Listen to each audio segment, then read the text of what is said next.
Hey guys, welcome back to my channel and welcome back to the movie review. So last night I watched the 2019 action comedy film Charlie's Angels.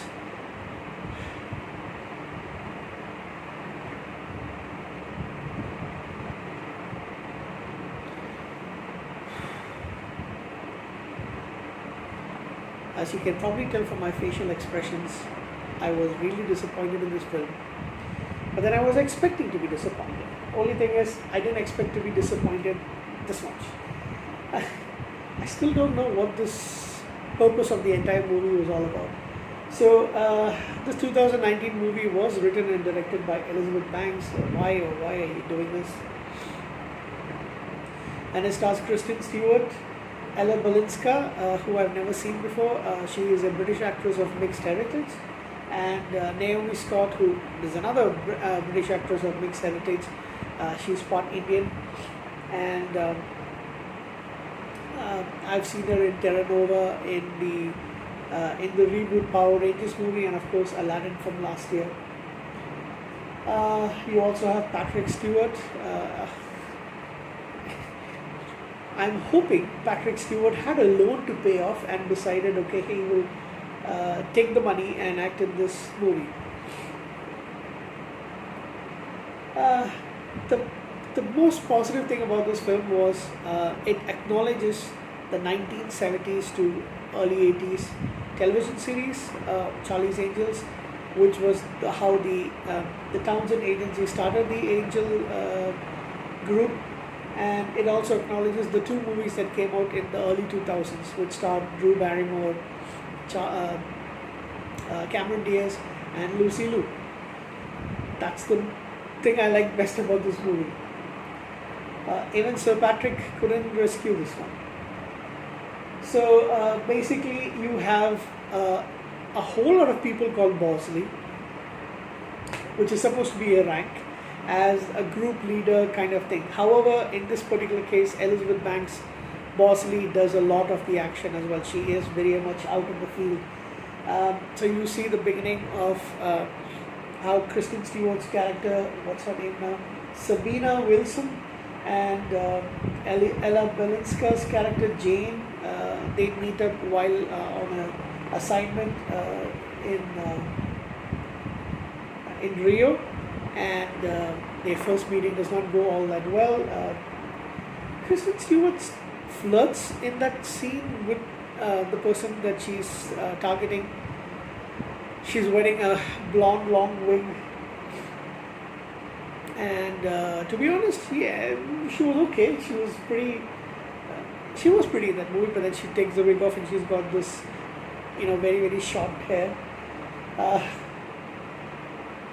I'm at a loss for words for this movie. So basically, Naomi Scott's character is somebody who's basically in trouble, and they're helping her. She kind of is their client, sort of. They're protecting her, but then she becomes part of the organization, which was of course expected. They beat up people that they're not supposed to beat. They get into places where they're not supposed to, and there's a lot of acting in this movie which I have no clue what they were thinking. Kristen Stewart's character, she's supposed to be this weird, eccentric kind of person, and to me, I don't really know what she was thinking. She's supposed to be wild and rebellious. That's what she says. To me, it was more like she had a screw loose, the character at least. I think Ella Balinska was more of a proper action-oriented agent kind of thing. I found her to be a little bit more believable. Naomi Scott, there are a couple of scenes, especially during the car chase, where it seems that she is trying really hard to put in the comedy elements, and it does not work. At least it did not work for me. And I actually like this actress. But yes, I did feel like it was a little bit too much on the nose.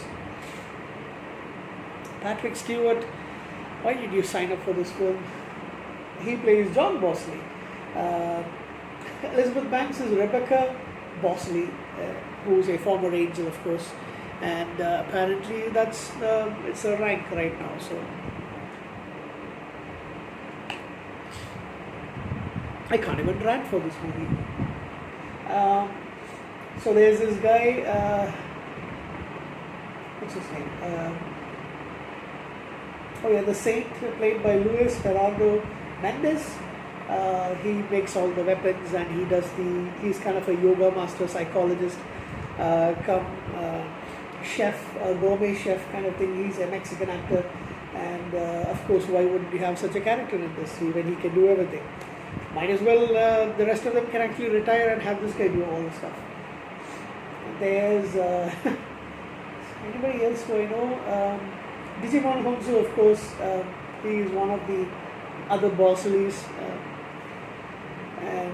Yeah, the entire movie, I was waiting for something to happen.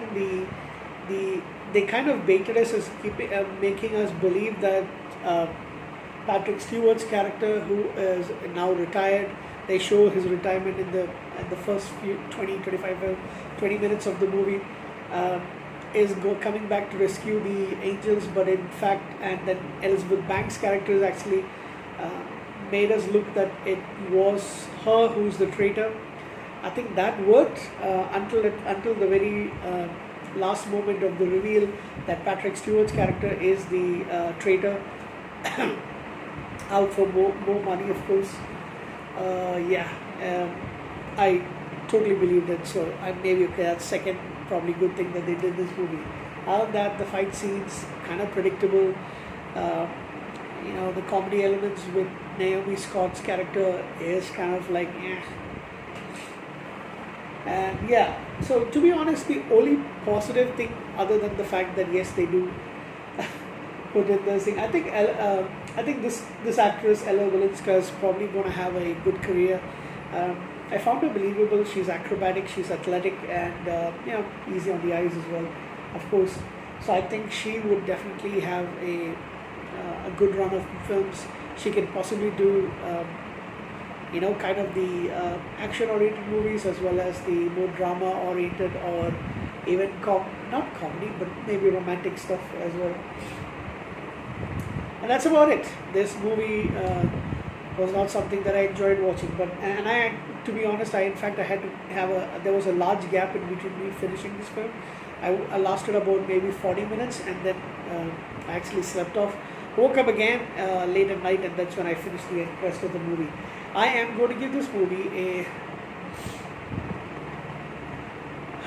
I don't know if it's the least I've given any movie since I started this channel for movie reviews and television reviews, but I think I'm going to give this movie a 5 out of 10. Did not like Kristen Stewart's acting in this movie. Did not like Elizabeth Banks' acting in this movie. Did not like even... it pains me to say this, but okay, actually he was actually not that bad. Patrick Stewart wasn't actually that bad, so I would give him a 7 out of 10 at least. But everything else about this movie, I didn't find it appealing at all, and this is the problem. Now, one of my rants about this kind of movie making is that Elizabeth Banks, and we'll try and find the article if I can. I've said this before for another movie which was an all-woman hero cast, which was Ocean's 11. And I'm going to say the same thing over here.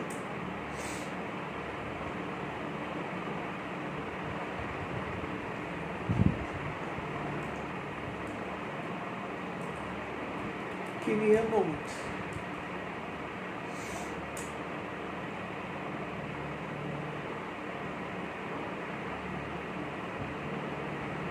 Okay, so late last year, November 2019, she made a comment that says the reason why the movie flopped. Okay,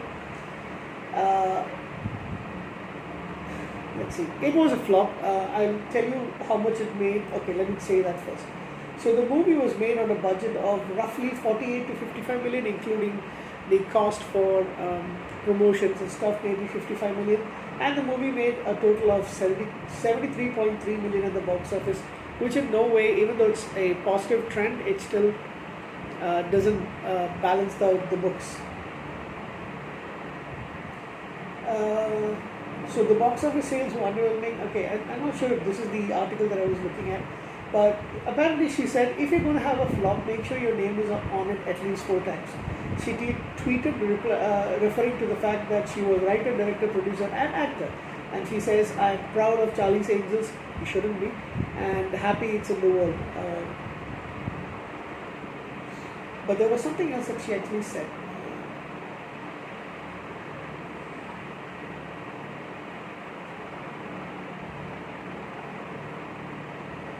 Oh yeah. So she said that men were not likely to see female-led action movies. Bullshit. Men are not going to watch, or I would say even women are not going to watch movies if they're bad. Um, so she said that they'll go and see a comic book movie with Wonder Woman and Captain Marvel because that's a male genre. You know? So even though those are movies about women, they put them in the context of feeding the larger comic book world. So it's all about, yes, you're watching a Wonder Woman movie, but we're setting up 3 other characters, or we're setting up Justice League. I'm sorry, the fact that Wonder Woman was actually a wonderful movie. She's a wonderful actress. To me, she was probably the best part of Batman versus Superman as well. I mean, you should have seen the audience clap going crazy when she first appeared on the screen in the movie. People were going crazy about her, okay? Because she's awesome. Her character was awesome. Yours isn't.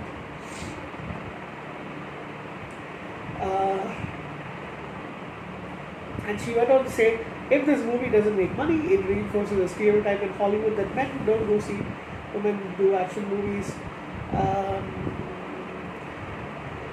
Some people call her Banks for blaming her movie's failure on sexism instead of the film's quality and marketing, as well as devaluing the accomplishment of other women in the industry who had seen more success. Yes, I think she should be called out for that. And let me tell you, there was a time when I absolutely adored Elizabeth Banks, the few movies that I'd seen of hers earlier, but I'm not really liking the things that she's saying now. And in fact, I'm not really liking the way she's acting in movies and the movies that her movie choices as well. So that was one article which was in the Huffington Post. Yeah, I think that's the same thing maybe, but yeah. So please don't blame the audience. Please don't blame the people that you're making the movie for. And to be honest, I don't think you can actually make a movie only for women alone and expect it to make, a lot of money. I don't think women would enjoy this movie either. I mean, to be honest, it's not a good movie. It's not a really good movie at all. Oh dear. And this is the point. When the movie doesn't do well, they start blaming. I don't understand why it is so. So just admit it that you made a bad film, your choices were bad, the acting was bad, you probably need I think the script was okay, but I think, the choices that you made in fleshing it out were pretty bad. So, just admit it, you did a bad job. You directed, wrote, produced, and you acted in the movie, and all of it was pretty bad. Okay? Like I said, it did not do well.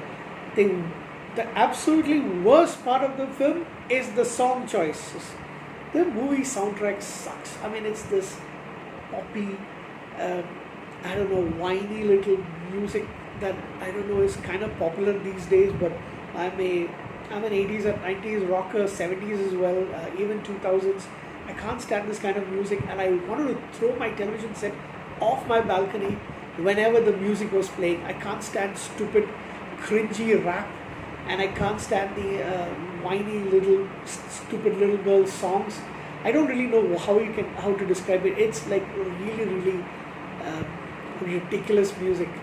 That's what I could not stand either. That was the number one complaint I had about this movie, because for me to enjoy a movie, if there's going to be music, at least it's going to be good music. And the fact is, every time I see this kind of soundtrack, it always brings me back to the 80s and the 90s when you had awesome soundtracks. You just look at several action movies from the past, and they had absolutely wonderful soundtracks. This one, and the song "Don't Call Me Angel." Why the fuck is that movie on a? Why the fuck is that song on a movie called Charlie's Angels? You don't want to call them angels? Then call them something else. Charlie's bitches? I don't know. And hey, rant over 15 minutes plus. Thank you. Good night.